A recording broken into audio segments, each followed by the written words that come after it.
Husband of Ashli Babbitt is one of those plaintiffs in the lawsuit, and he joins us now. Aaron, welcome, and thank you for coming on today. As we just explained, your wife was killed 3 years ago. What made you decide to file this suit now?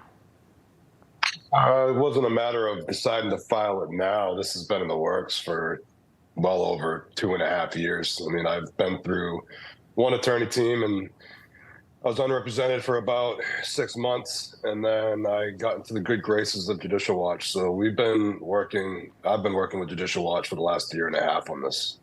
I wanted to play this for you if we can, and as we are looking at footage again from your late wife on January 6th. This is from again Ashli Babbitt taking this video there amongst the others that were there on January 6th, 2021. Capitol Police Officer, whom we've been talking about, mentioned Lieutenant Michael Byrd.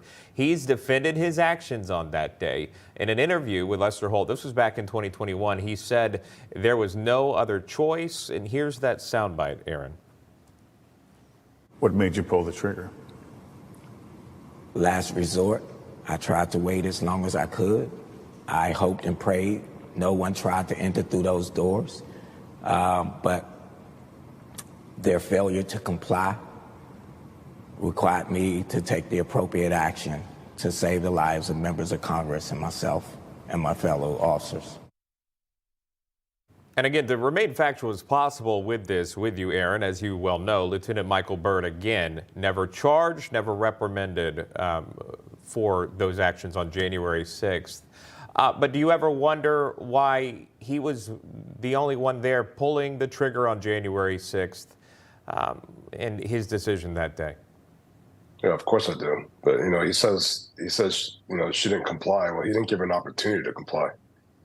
He went from 0 to 100 as far as the use of force continuum goes. He didn't give any verbal warnings. He didn't even make himself known.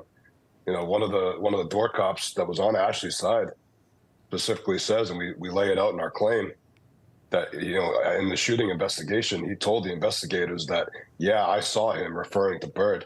Yeah, I saw him, but there's no way that woman could have.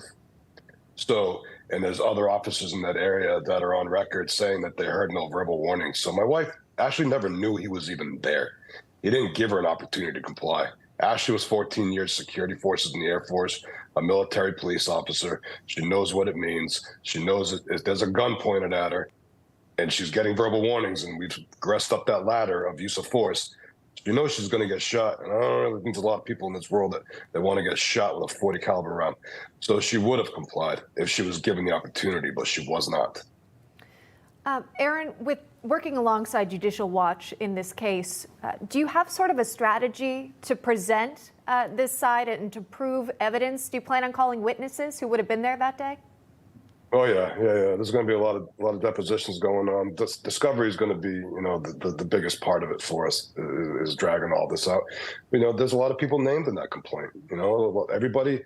It wasn't just Byrd. Byrd's the one that killed my wife. I understand that, but and that should have obviously never happened. But there was other failures by government employees that day around Ashli and around other people. So the government is responsible for the negligence of a lot of its employees, and that's what we're going to show.